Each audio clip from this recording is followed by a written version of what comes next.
आज मु आसिक अच्छी दौरियार 65 ग्राम अर्जुन सान घरे सेठी आमे दुईटी बाक्स देखिया पाइलु। गोटे पूरा आईएसआई स्टैंडर्ड रो बॉक्स अच्छी किंतु पुराना मॉडल रो। आसंतु देखिबा से बॉक्स रे केमती कोन सुविधा अछि। एटा तो आपण माने जानछो एटा होची ब्रूड चैम्बर। एटा होची हमर एंट्रेंस बार। ई बॉक्स रे एंट्रेंस बार रे दीटा बाट अछि।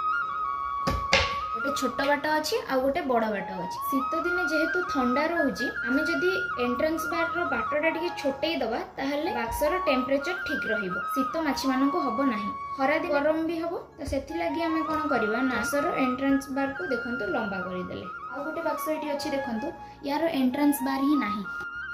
एटा पूरा बाक्स पट्टा ऊपर केवल थुआ हेछि। आमको बाक्स रे एंट्रेंस बार रखिबा द्वारा सुविधा कोन हबो सेते बेले हमर क्विंसल हबार चांसेस आमे देखुचे सेते बेले आमे कोन करिबा जदी ए एंट्रेंस बार टी को काढी दबा ताहले सेमाननको स्पेस मिल जिवो क्विंसल को किछि दिन पर्यंत कंट्रोल करि हबो। एंट्रेंस बार नाही। धन्यवाद।